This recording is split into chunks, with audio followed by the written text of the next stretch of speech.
Hey everyone, welcome back to the channel, and today's video I'll show you how to fix Roblox not launching. Let's get started. First, make sure your Wi-Fi or mobile data is stable.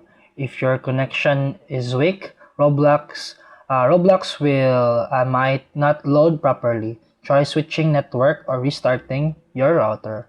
On Android, go to Settings, then Apps, then Roblox.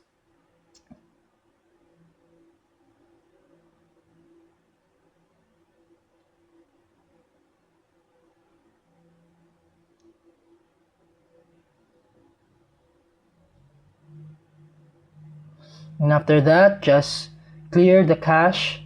Then, for iPhone, just simply reinstall Roblox to refresh app. This clears temporary files that often cause launch issues.